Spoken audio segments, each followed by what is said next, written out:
3년만 유지해도 비과세되는 통장, 비과세 한도는 아쉽지만 앞으로도 계속 가입할 수 있는 절세 통장, 하지만 일찍 가입하면 더 큰 효과를 볼 수 있는 통장, 그런 통장이 있습니다. 인사이드 머니에 잘 오셨습니다. ISA가 확 바뀌었습니다. 지난 12월 2일 조세특례제한법 개정안이 국회를 통과했습니다. 개정 내용에는 ISA 관련 내용이 포함되어 있는데요. 특히 사회초년생, 퇴직 예정자분들은 꼭 챙기시면 좋겠습니다.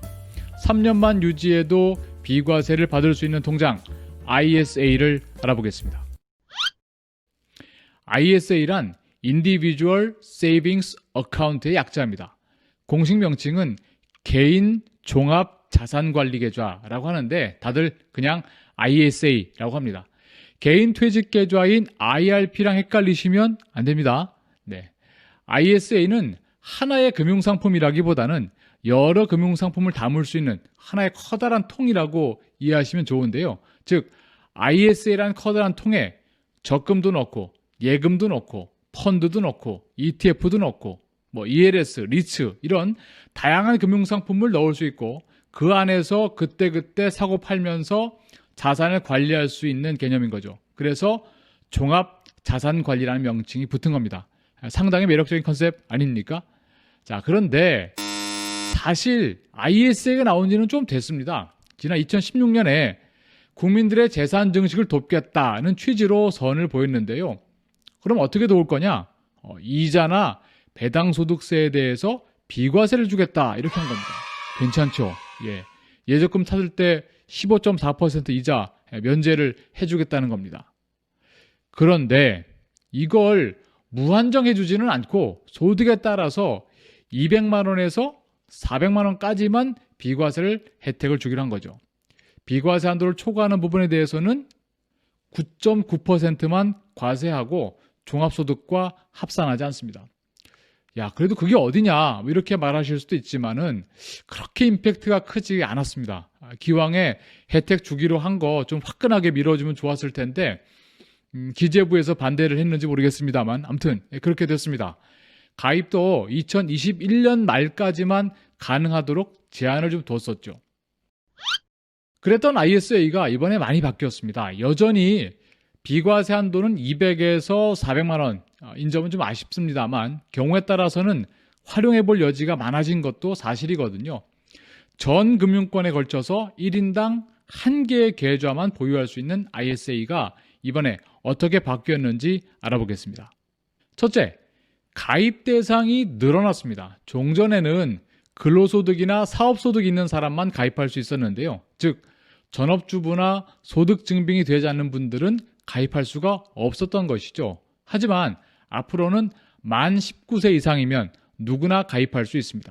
그러니까 소득 조건이 없어진 거죠. 다만 직전 3년 중에 한 해라도 금융소득 종합과세 대상자였던 분들은 제외가 되겠습니다.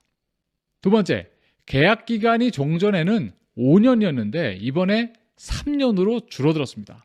중도 해지에 대한 부담이 많이 줄어들었죠. 그리고 만기 후에도 재가입하거나 또는 기간을 연장할 수도 있게 됐습니다. 그러니까 즉 실질적으로는 평생토록 가져갈 수 있도록 된 것이죠. 세 번째는 납입 한도를 다음 해로 넘길 수 있게 됐습니다. ISA의 총 납입 한도는 1억 원이거든요. 그런데 1년에 2천만 원까지 넣을 수 있습니다. 예를 들어서 올해에 ISA에 내가 1,000만 원만 넣었다. 그렇다면 내년에는 올해 채우지 못한 한도, 그 1,000만 원을 포함을 해서 총 3천만 원까지 넣을 수 있는 거죠. 그러니까 해가 바뀌기 전에 ISA를 만들어 두면 다음 해에 납입할 수 있는 금액이 그만큼 더 커지는 효과가 생기는 겁니다. 네 번째, ISA 안에서 국내 주식 투자가 가능해졌습니다. 직접 주식을 투자할 수가 있는 것이죠. 자신의 투자 성향에 맞는다면 좀 더 공격적인 그런 자산 관리를 할 수 있게 된 것입니다. 여기까지가 조세특례제한법, 조특법 개정으로 바뀐 ISA에 대한 내용이었습니다. ISA는 200만 원 또는 400만 원을 비과세 혜택 받을 수 있다고 말씀드렸는데 그 구체적인 기준을 말씀드리겠습니다. 직전 과세기간 기준으로 직장인은 총급여 5천만 원 이하, 개인 사업자는 종합소득 금액 3,500만 원 이하면은 그 비과세 한도가 400만 원입니다. 그 이외에는 비과세 한도가 200만 원 되겠습니다. 그런데 가입할 때는 총급여가 5천만 원 이하였는데 이후에 급여가 올라서 총급여가 5천만 원을 초과하면 어떻게 될까요? 비과세 한도가 200만 원으로 줄어들까요? 아닙니다. 가입일 또는 연장일 기준으로 비과세 한도가 정해지니까 소득이 낮을 때 가입하는 게 훨씬 유리하겠죠. 예적금은 그렇지 않습니다만 주식이나 펀드 같은 경우는 때때로 손실을 볼 수 있습니다. 그렇죠? 예를 들어서 A펀드에서 200만 원 수익이 났는데 B 주식에서 200만 원 손실을 입었다면 어떻게 될까요? 우리 입장에서는 플러스 마이너스 200만 원 해서 이익을 본 게 전혀 없지 않습니까? 그러나 일반적인 금융상품에서는 수익을 본 부분에 대해서는 세금을 내고 손실을 본 것에 대해서는 세금 안 내는 것으로 끝납니다. 무척 억울하죠. 네, 하지만 이 ISA 안에서는 앞서 말씀드린 경우라도 세금이 전혀 없습니다. 왜냐하면 각각의 금융상품에서 얻은 수익과 손실을 상계해서 최종적으로 얻은 수익에 대해서만 따지기 때문이죠.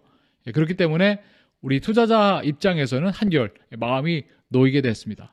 ISA는 크게 신탁형, 일임형이 있고요. 앞으로 위탁형까지 나오게 되면 총 3가지 방식 중 하나로 관리할 수 있게 됐습니다. 물론 중간에 갈아탈 수도 있습니다.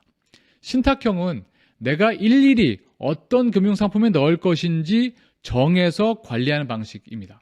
예금에 얼마, 펀드에 얼마, ELS에 얼마 이런 식으로 내가 직접 선택하고 또 사고 파는 것도 내가 직접 주문을 넣어야 됩니다.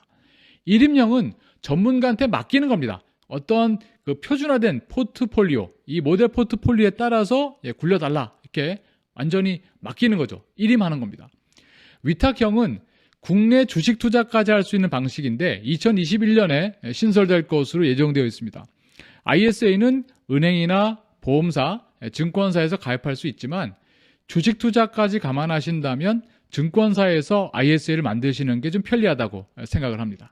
사회초년생 입장에서 ISA는 금액은 작지만 이자 소득세를 줄여서 장기적인 목돈을 만들 수 있다는 장점을 잘 활용하시면 좋겠습니다. 만기가 될 때마다 이자나 배당 소득세를 내고 나면은 돈이 좀 불어나는 것 같다가 이자 소득세 내면 또 좀 줄고 뭐 이런 식으로 속도가 좀 잘 안 붙습니다. 근데 이것을 해지할 때까지 계속 미뤄둘 수 있으니까 효과가 커지죠. 이것을 과세 이연이라고 하는데 복리 효과를 기대하기에 대단히 적합한 제도라고 할 수 있겠습니다. 또한 퇴직을 앞두신 50, 60대 입장에서는 만기가 되는 이 ISA에서 연금저축이나 IRP로 이체하는 걸 한번 검토해 보십시오. 이체가 가능하고 그 이체한 금액의 10% 최대 300만 원을 추가로 연말정산 때 세액공제 대상에 넣으실 수 있습니다. 2021년까지 가입해야만 가능했던 ISA가 해지 후에 재가입도 가능하도록 바뀌었습니다. 따라서 목돈이 필요하다면 비과세나 저율과세 혜택을 보면서 찾아 쓰고 또 다시 재가입하면서 평생 활용할 수 있는 절세통장이 될 수 있는 겁니다. ISA 기대했던 것보다 여전히 조금 아쉬운 문 있습니다만 그럼에도 불구하고 이렇게 혜택이 조금씩 늘어나고 있습니다. 과거의 경험을 보면 이처럼 뭔가 혜택을 주는 금융상품은 일단은 만들어 놓는 게 장기적으로 많은 혜택을 주었던 것을 우리가 기억하고 있습니다. 따라서 여러분의 금융생활에 ISA 놓치지 마시고 꼭 하나 챙겨두시기를 바랍니다. 끝까지 함께해 주셔서 감사드리고요. 지금까지 인사이드 머니의 정재기였습니다.